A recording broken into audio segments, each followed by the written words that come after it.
খবর শুনছেন Bardhaman news TV channel থেকে। আজ ২৬ তারিখ শনিবার।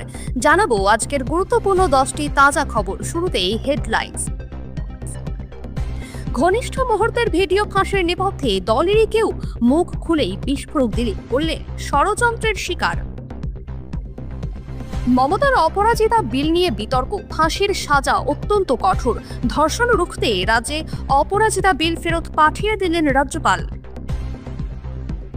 বিধাননগরে হাঁটু জলেই বিজেপির সাঁতার প্রতিবাদ, নিকাশির ভরাডুবি তুলে কটাক্ষ, প্রশাসনের দপ্তরের সামনেই প্রশ্নের ঝড়।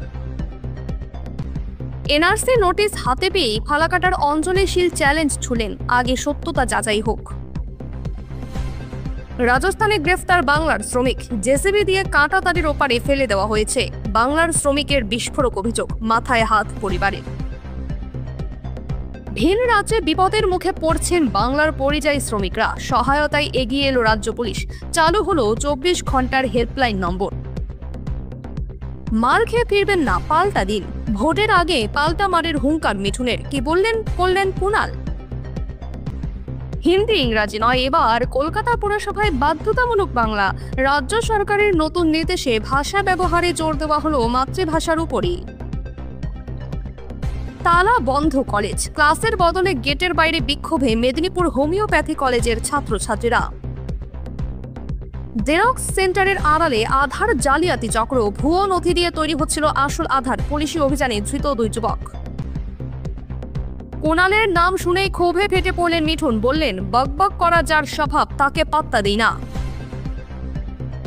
বিধাননগর জলমগ্ন, জল জমে অভিনব উপায়ে সাঁতার কেটে বিজেপির প্রতিবাদ। প্রতিদিন সঠিক ও নির্ভরযোগ্য খবর পেতে সাবস্ক্রাইব করুন বর্ধমান নিউজ টিভি চ্যানেল এবং নতুন আপডেট পেতে বেল আইকনটি অন করুন। দিলীপ ঘোষকে নিয়ে বিতর্ক নতুন নয়, কখনো তার মন্তব্য, কখনো আচরণ ঘিরে বহুবার শিরোনামে উঠে এসেছেন তিনি। তবে এবার অভিযোগ আরও গুরুতর। ভাইরাল ঘনিষ্ঠ মুহূর্তের একটি ভিডিও, আর তা নিয়েই জল্পনা তুঙ্গে। অনেকেই বলছেন ভিডিওতে যাকে দেখা যাচ্ছে তিনি নাকি স্বয়ং দিলীপ ঘোষ। যদিও ভিডিওর সত্যতা যাচাই হয়নি এখনো পর্যন্ত। প্রশ্ন উঠছে, যদি সত্যি দিলীপের ভিডিও হয় তাহলে সেটি ফাঁস করল কে? আর যদি ভিডিওটি ভুয়ো হয় তাহলে তা বানিয়ে দিলীপকে নিশানা করার উদ্দেশ্য কি? বছরের পর বছর রাজ্য বিজেপির হাল ধরেছিলেন দিলীপ। বিজেপির শূন্য জমিতে শক্ত ভিত তৈরি করেছিলেন তিনি। তবে বিগত কয়েক বছর ধরে তাকে ধীরে ধীরে কোণঠাসা করা হচ্ছে বলেই মনে করছেন অনেকেই। বিশেষ করে বিয়ের পর যেন তার বিরুদ্ধে আক্রমণ আরও চলেছে। দলীয় অনুষ্ঠানে ডাক না পাওয়া, রাজনৈতিক সফরে উপেক্ষা, মোদির সভা থেকেও বাদ পড়া, প্রতিটি পদক্ষেপেই স্পষ্ট হয়ে উঠেছে তার গুরুত্ব ক্রমশ কমছে। আর তার মধ্যে এই ভিডিও ভাইরাল হওয়ায় জল্পনা আরও গভীর। ভিডিওটি নিছক ষড়যন্ত্র নাকি বিজেপির অন্দরেই কোনো চাপাদণ্ডের ফল, তা নিয়ে শুরু হয়েছে তুমুল চর্চা। কেউ বলছেন দিলীপকে রাজনৈতিকভাবে নিশ্চিহ্ন করতেই এই চক্রান্ত, আবার কেউ বলছেন তিনি নিজেই দলের নিয়ন্ত্রণ হারিয়ে ফেলেছেন বহু আগেই। অবশেষে ঘনিষ্ঠ মুহূর্তের ভিডিও ভাইরাল প্রসঙ্গে মুখ খুললেন দিলীপ ঘোষ। তিনি বললেন, ভিডিওটি আমি দেখেছি, শুনেছি, এটা একেবারে পরিকল্পিত ষড়যন্ত্র। দলেরই একাংশে এমন ঘৃণ্য কাজ করেছে। আমার ভাবমূর্তি নষ্ট করতেই এই অপচেষ্টা। এরা যোশীজিকেও অপদস্থ করতে ছাড়েনি। কতটা নিচে নামতে পারে সেটা এবার পরিষ্কার। যারা এই ঘটনার সঙ্গে যুক্ত তাদের বিরুদ্ধে আইনি ব্যবস্থা নেওয়া হবে। অপরাজিতা বিল ফেরত পাঠালেন রাজ্যপাল সিভি আনন্দ বোস। গত বছর বিধানসভায় ওই বিল পাশ হওয়ার পর তা পাঠানো হয় রাজভবনে, তারপর সেটি ছিল রাষ্ট্রপতির কাছে। সেই বিল আবার ফিরে গেল রাজ্য সরকারের কাছে। রাজভবনের তরফে দাবি করা হয়েছে ওই বিল সংবিধানের নির্দিষ্ট কিছু বিধির পরিপন্থী, এমনকি শীর্ষ আদালতের রায়েরও পরিপন্থী বলে দাবি করা হয়েছে। অন্য সব বিল রাজ্যপালের কাছে গেলেও রাজ্যপাল নিজে সংবিধান এবং আইন দেখে সই করেন, কিন্তু এটি স্পর্শকাতর বিষয় সংক্রান্ত বিল হওয়ায় কেন্দ্রের এবং রাষ্ট্রপতির কাছে পাঠানো হয়। সেখান থেকে ফেরত পাঠানো হয়েছে বিল। বলা হয়েছে সাম কনস্টিটিউশনাল কনসার্নস এর কথা মাথায় রেখে বিল ফেরত পাঠানো হলো। গত বছর আগস্ট মাসে আরজি করে এক তরুণী চিকিৎসককে ধর্ষণ করে খুন করা হয়। এরপর বিধানসভায় বিল পাশ হয়। বর্তমানে যে আইন আছে তার থেকেও কড়া শাস্তির কথা বলা হয় ওই বিলে। তাতেই কেন্দ্রের আপত্তি রয়েছে বলে সূত্রের খবর। অপরাজিতা বিল নিয়ে নবান্নের থেকে কয়েকটি বিষয় জানতে চেয়েছে রাজভবন। রাষ্ট্রপতি ভবন থেকে রাজভবনের কাছে ওই বিষয়গুলি জানতে চাওয়া হয়েছে। বিল ফেরত পাঠানোর পরই সরব হয়েছে তৃণমূল। প্রশ্ন তুলে সোশ্যাল মিডিয়ায় পোস্ট করেছেন শাসক দলের মুখপাত্র কুণাল ঘোষ। তিনি লিখেছেন, ধর্ষণ খুনের মৃত্যুদণ্ডকে অতিরিক্ত নিষ্ঠুর সাজা বলে চিহ্নিত করে আপত্তি করল তারা। এটা সত্যি হলে তীব্র প্রতিবাদ হইল। আপনি কোন জেলা থেকে দেখছেন জানিয়ে দিন কমেন্টে। যখন বাজারে ঘুরছে অসত্য ও গুজব, তখন বর্ধমান নিউজ টিভি চ্যানেল দিচ্ছে কেবল সত্য, স্পষ্ট এবং নির্ভরযোগ্য প্রতিবেদন। সামনে আবারও খবর আসছে, সঙ্গে থাকুন।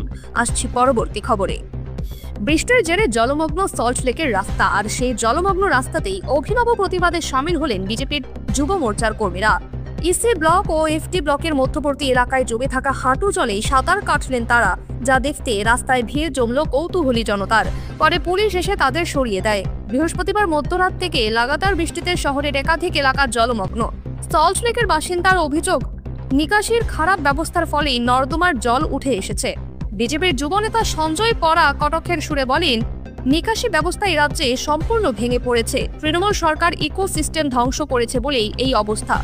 সামান্য বৃষ্টিতেই রাস্তাঘাট পুকুর হয়ে যাচ্ছে। এবার থেকে সুইমিং পুলে গিয়ে সাঁতার কাটার দরকার পড়বে না, বাড়ির সামনেই রাস্তা পুকুর হয়ে যাচ্ছে। প্রসঙ্গত, ঘটনাস্থলের কয়েকশো মিটার দূরে রয়েছে বিধাননগর পুর নিগমের দপ্তর। স্থানীয়দের প্রশ্ন, পুর নিগম ও প্রশাসনের নজরদারির অভাবেই কি এই দুর্দশা? তবে এই ব্যাপারে বিধাননগর পুর নিগমের কোনো প্রতিক্রিয়া জানা যায়নি। 25শে জুলাই অবশেষে আলিপুরদুয়ারের ভালাকাটার বাসিন্দা অঞ্জলি শীলের হাতে পৌঁছালো এনআরসি নোটিশ। অসম ফরেনার্স ট্রাইব্যুনাল থেকে পাঠানো এই নোটিশে 19শে আগস্ট তাকে অসমে গিয়ে নাগরিকত্বের প্রমাণ দিতে বলা হয়েছে। তবে নোটিশ হাতে পেয়ে আতঙ্কিত না হয়ে সত্যতা নিয়ে সন্দেহ প্রকাশ করেছেন অঞ্জলি দেবী। তিনি বলেছেন, যেখান থেকে নোটিশ এসেছে সেখানে আগে গিয়ে দেখি নোটিশটা আসল কি না, তারপর যা করার করব। এই ঘটনায় স্থানীয় তৃণমূল এবং কংগ্রেস নেতৃত্ব তাকে আইনি সহায়তার আশ্বাস দিয়েছে। চলতি মাসের প্রথম দিকে কোচবিহারের উত্তম কুমার ব্রজবাসীও একই ধরনের নোটিশ পেয়েছিলেন, যা নিয়ে রাজ্য রাজনীতিতে ব্যাপক আলোড়ন সৃষ্টি হয়। তৃণমূল কংগ্রেস এই পদক্ষেপের বিরুদ্ধে কড়া প্রতিবাদ জানিয়েছে। উল্লেখ্য, অঞ্জলি শীল এবং তার স্বামীর জন্ম অসমে হলেও তারা দীর্ঘদিন ধরে ফালাকাটায় বসবাস করছেন। ফের বাংলা শ্রমিককে বাংলাদেশি বলে চিহ্নিত করে পুশব্যাক করার অভিযোগ। এবার অভিযোগ উঠল মালদহের এক পরিযায়ী শ্রমিকের পরিবারের তরফে। তাকে রাজস্থানে আটক করে বাংলাদেশে পুশব্যাক করা হয়েছে বলে অভিযোগ। এ রাজ্যেরই ভারত বাংলাদেশ সীমান্ত দিয়ে বাংলাদেশে পাঠানো হয়েছে তাকে। জেসিবি দিয়ে কাঁটাতারের বেড়ার ওপারে ফেলে দেওয়া হয়, এমনই অভিযোগ করছে পরিবার। শ্রমিকের নাম আমির শেখ। বাংলাদেশ থেকে সোশ্যাল মিডিয়ায় এক ভিডিও প্রকাশ করেছেন তিনি। বাড়ি মালদহের কালিয়াচকে। প্রায় 2.5-3 মাস আগে রাজস্থানে কাজে যান আমির। অভিযোগ, প্রায় 2 মাস ধরে ডিটেনশন ক্যাম্পে থাকার পর তাকে বাংলাদেশে পুশব্যাক করা হয়। সোশ্যাল মিডিয়ায় আমির শেখের ভিডিও ভাইরাল হয়ে যায়। তা দেখে পরিবারের লোকজন কান্নায় ভেঙে পড়ে। অভিযোগ, রাজস্থানের পুলিশ তাকে বাংলাদেশি সন্দেহে আটক করে ডিটেনশন ক্যাম্পে রাখে। এরপর তাকে ওই রাজ্যের পুলিশ আমিরকে এ রাজ্যে নিয়ে উত্তর 24 পরগনার বসিরহাটের সীমান্ত দিয়ে বিএসএফ এর মাধ্যমে বাংলাদেশের সাতক্ষীরা জেলায় পুশব্যাক করে। অভিযোগ, জেসিবির মাধ্যমে ওপারে ছাড়া হয় তাকে। এই খবর শুনে মালদহ জেলা তৃণমূলের পক্ষ থেকে তার বাড়িতে একটি প্রতিনিধি দল যায়। উপস্থিত ছিলেন জেলা পরিষদ সদস্যরা। পরিবারের দাবি, আমিরের আধার কার্ড থাকা সত্ত্বেও তাকে আটক করা হয়। ইতিমধ্যেই প্রশাসনের কাছে পরিবারের তরফে আবেদন করা হয়েছে আমিরকে ফিরিয়ে আনার জন্য। ভিন রাজ্যে কাজ করতে গিয়ে লাগাতার হেনস্থা। বাঙালি পরিযায়ী শ্রমিকদের জন্য এবার হেল্পলাইন নম্বর চালু করল পশ্চিমবঙ্গ পুলিশ। আশ্বাস দেওয়া হলো, প্রতিটি তথ্য যাচাই করে সংশ্লিষ্ট রাজ্যের সঙ্গে যোগাযোগ করে আমরা প্রয়োজনীয় ব্যবস্থা নেব। ফেসবুক পোস্টে রাজ্য পুলিশের তরফে জানানো হয়েছে, বাংলা থেকে ভিন রাজ্যে কাজ করতে গিয়ে অনেকে নানা সমস্যার মুখে পড়েছেন এবং হেনস্থার শিকার হচ্ছেন বলে বিভিন্ন সূত্রে আমরা খবর পাচ্ছি। কিন্তু যারা ভুক্তভোগী তাদের বা তাদের পরিবারের লোকজন এই সমস্যার কথা কাকে জানাবেন, কিভাবে জানাবেন, সে বিষয়ে ওদের কোনো স্পষ্ট ধারণা নেই। রাজ্য পুলিশের পরামর্শ, বাংলা থেকে ভিন রাজ্যে কাজ করতে যাওয়া নাগরিকরা যদি কোনো ধরনের সমস্যায় পড়েন, তাদের বা তাদের পরিবারের কাছে আমাদের আবেদন সঙ্গে সঙ্গে আপনার স্থানীয় থানায় জানান। জেলার কন্ট্রোল রুমেও জানাতে পারেন। এছাড়া পরিবারগুলির সুবিধার্থে আমরা চালু করছি একটি হেল্পলাইন, যার নম্বর হলো 9147727666। এই নম্বরে শুধু হোয়াটসঅ্যাপ করা যাবে। মেসেজ করে প্রয়োজনীয় তথ্য এখানে দিতে পারেন। নিজের নাম, ঠিকানা সহ প্রতিটি তথ্য যাচাই করে সংশ্লিষ্ট রাজ্যের সঙ্গে যোগাযোগ করে আমরা প্রয়োজনীয় ব্যবস্থা নেব। নতুন করে ভোটার তালিকা সংশোধনের প্রক্রিয়া শুরু হতে চলেছে পশ্চিমবঙ্গেও। আর এই প্রেক্ষাপটেই বিজেপি নেতা মিঠুন চক্রবর্তীর মন্তব্য ঘিরে রাজনৈতিক তরজা তুঙ্গে। আরামবাগে দলের কর্মীদের উদ্দেশ্যে স্টাফ বার্তা দেন তিনি। ভুয়ো ভোটারদের বাদ দিতেই হবে। তার কথায়, যারা অবৈধভাবে এসেছে তাদের বাদ দিতেই হবে। বাংলার কেউ বাদ পড়লে প্রতিবাদ করব, তবে আগে জানতে হবে সে কোথা থেকে এসেছে। মিঠুনের দাবি, ভোটার তালিকায় কারচুপি বন্ধ হলেই প্রকৃত ভোটারদের অধিকার সুরক্ষিত থাকবে। পাশাপাশি রাজ্যের আইন শৃঙ্খলা নিয়েও মুখ খুলতে পিছুপা হননি তিনি। সরাসরি কটাক্ষ করে বলেন, এই সরকার দুর্নীতিগ্রস্ত, মহিলাদের কোনো নিরাপত্তা নেই। কর্মীদের উদ্দেশ্যে বার্তা, মার খেয়ে ঘরে ফিরবেন না, প্রতিবাদ করুন। তার এই মন্তব্যের পরেই পাল্টা তোপ তৃণমূলের। দলের সাংসদ কল্যাণ বন্দ্যোপাধ্যায় বলেন, মিঠুন একসময় তৃণমূল কংগ্রেসের টিকিটে রাজ্যসভার সাংসদ হয়েছিলেন। ইডি সিবিআই এর ভয়ে দল বদল করেছেন। বাংলার সঙ্গে কোনো যোগ নেই ওনার। অভিনেতা হিসেবে সম্মান জানালেও রাজনীতিক হিসেবে মিঠুনকে জোকার বলেও কটাক্ষ করেন তিনি। তৃণমূল মুখপাত্র কুণাল ঘোষের টিপ্পনি আরও কড়া। তিনি বলেন, যিনি ঘরের মধ্যে সানগ্লাস পরে থাকেন তিনি এখন ভবিষ্যৎবাণী করছেন। প্রধানমন্ত্রী নরেন্দ্র মোদীর সাম্প্রতিক সভাতেও মিঠুন চক্রবর্তী উপস্থিত ছিলেন। সেখান থেকে রাজ্য সরকারকে আক্রমণ করেন তিনি। বর্তমানে 4 দিনের সফরে রাজ্যে ঘুরছেন এই বিজেপি নেতা। এই সময় তিনি ভোটার তালিকা সংশোধনের প্রসঙ্গ টেনে রাজ্য সরকারকে নিশানা করেছেন। বাংলার বাইরে লাগাতার বাঙালি নির্যাতনের অভিযোগ। মাতৃভাষায় কথা বললে বাংলাদেশি সন্দেহে পুশব্যাক করা হচ্ছে, এমনই অভিযোগও কম নয়। এসব শুনেই বাঙালি অস্মিতায় শান দিয়ে বারবার বাংলা ভাষা রক্ষায় প্রতিবাদী সুর চড়িয়েছেন বাংলার মুখ্যমন্ত্রী মমতা বন্দ্যোপাধ্যায়। আগামী 27 জুলাই থেকে তিনি ভাষা আন্দোলনের কর্মসূচিও ঘোষণা করে দিয়েছেন। এবার বাংলা ভাষা রক্ষায় কলকাতা পুরসভায় জারি হলো নয়া নির্দেশ। শুক্রবার পুরসভার চেয়ারপারসন মালা রায় স্পষ্ট নির্দেশ দিয়েছেন, ইংরেজি বা হিন্দি নয়, পুরসভার সমস্ত কার্য প্রক্রিয়া হবে শুধুমাত্র বাংলা ভাষায়। জানা যাচ্ছে, শুক্রবার পুরসভা অধিবেশন চলাকালীন তৃণমূলের এক কাউন্সিলর ইংরেজিতে প্রশ্ন তোলেন। তাকে থামিয়ে চেয়ারপারসন মালা রায় জানান, ইংরেজিতে প্রশ্ন চলবে না, পুরসভায় এখন থেকে সমস্ত কাজ বাংলায় হবে। সে অধিবেশনে প্রশ্নোত্তর পর্বই হোক বা কিংবা লিখিত কোনো নথি, সব রেকর্ড করা হবে বাংলায়। তিনি এও জানান, যেভাবে বাংলার বাইরে বাংলা এবং বাঙালি বিপন্ন হচ্ছে তার প্রতিবাদে পুরসভার এই সিদ্ধান্ত। মালা রায়ের বক্তব্য, কাউন্সিলররা বেশিরভাগই বাংলাভাষী, তাই তারা বাংলায় প্রশ্ন করবেন ও উত্তর দেবেন। যারা এখনো হিন্দি বা ইংরেজিতে কথা বলছে তাদেরও বাংলায় বলতে হবে। হঠাৎ করেই কলেজ গেটে তালা, কলেজে ঢুকতে পারছেন না ছাত্রছাত্রীরা। এরকমই অভিযোগ হোমিওপ্যাথি মেডিকেল কলেজের ছাত্রছাত্রীদের। গত প্রায় 1 সপ্তাহ ধরে একাধিক দাবিতে মেদিনীপুর হোমিওপ্যাথি মেডিকেল কলেজের ছাত্রছাত্রীরা বিক্ষোভ দেখাচ্ছেন কলেজ গেটের সামনে। শুক্রবার কলেজে এসে ছাত্রছাত্রীরা দেখেন একাডেমিক বিল্ডিং এর গেটে তালা লাগানো, ফলে গেটের বাইরেই তারা বিক্ষোভ দেখাচ্ছে।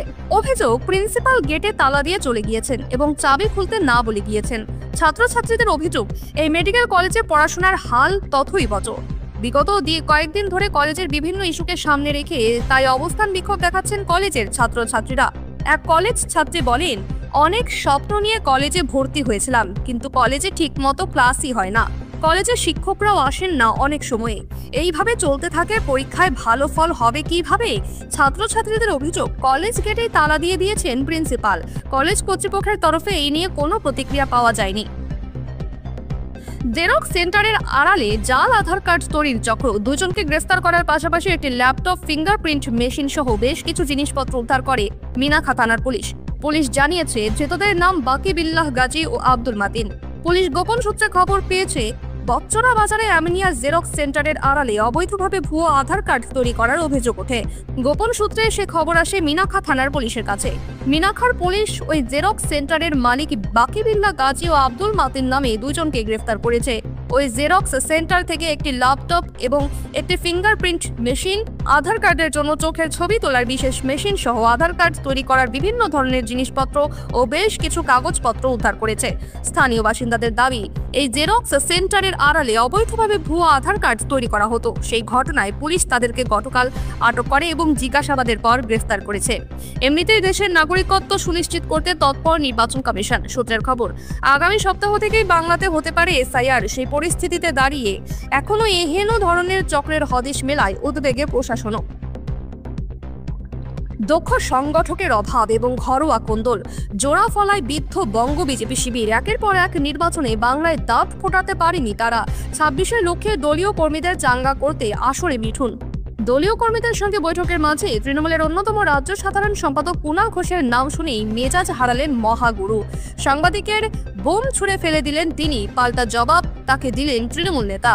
বৃহস্পতিবার জোড়াসাঁকো এবং টালিগঞ্জে দলীয় কর্মী সভা করেন মিঠু। শুক্রবার যান আরামবাগে। সেখানে তৃণমূলের অন্যতম রাজ্য সাধারণ সম্পাদক কুণাল ঘোষের প্রতিক্রিয়া নিয়ে প্রশ্ন করা হয় তাকে। তাতেই মেজাজ হারান মিঠুন। প্রশ্নের জবাব দিতে গিয়ে অস্বীকার করেন। শুধু তাই নয়, বোমা ছুড়ে ফেলে দেওয়ার উপক্রম করেন। বলেন, এই লোকটার নাম নিলে এখানে থাকবেন না। কুণাল ঘোষকে পচা নর্দমা বলে কটাক্ষ করেন। পরে যদিও শান্ত হয়ে সাংবাদিক বৈঠক করেন তিনি। রাজনৈতিক বিরোধ কারো সঙ্গে থাকতেই পারে, তবে কিভাবে একজন তারকা রাজনীতিক এই কাজ করতে পারেন তা নিয়ে স্বাভাবিকভাবেই প্রশ্ন উঠেছে। পাল্টা জবাবে কুণাল ঘোষ বলেন, সাংবাদিকদের সঙ্গে কথা বলছি, প্রশ্ন আমার পছন্দ হতে পারে, নাও হতে পারে, জবাব দেব কিনা সেটা আমার ব্যাপার, কিন্তু বুম ধরে বেরিয়ে যান বলা মোটেও শোভনীয় নয়। এগুলো তার কেটে গেলে হয়। গরমকালে গরম টুপি, গরম মাফলার, জোপা পরে ঘুরে বেড়ালে এই আচরণটা খুব স্বাভাবিক। তার মাথার তার কাটবে না তো কার কাটবে বলুন? এর আগে বৃহস্পতিবার মুখ্যমন্ত্রী মমতা বন্দ্যোপাধ্যায়কেও চাচা ছোলা ভাষায় আক্রমণ শানান মিঠুন। ভিন রাজ্যে বাঙালি হেনস্থার অভিযোগ নিয়ে মমতা বন্দ্যোপাধ্যায়ের সরকারকে তীব্র আক্রমণ করলেন বিজেপির জাতীয় কর্মসমিতির সদস্য মিঠুন চক্রবর্তী। সম্প্রতি বিভিন্ন বিজেপি শাসিত রাজ্যে বাংলাভাষীদের উপর আক্রমণ হচ্ছেন বলে প্রতিনিয়ত তোপ দাগছেন মমতা বন্দ্যোপাধ্যায়। এমনকি এ নিয়ে ভাষা আন্দোলনের ডাক পর্যন্ত দিয়ে ফেলেছেন তিনি। তবে এই অভিযোগ খারিজ করে বিজেপি জানিয়েছে, কোথাও বাংলাভাষী ভারতীয়দের উপর আক্রমণ হচ্ছে না, বরং বাংলাদেশে চিহ্নিতকরণ করা হচ্ছে, যাকে ভুলভাবে ব্যাখ্যা করছেন মুখ্যমন্ত্রী মমতা। এদিন সাংবাদিকদের সঙ্গে কথা প্রসঙ্গে মিঠুন বলেন, এগুলি সব মিথ্যে কথা।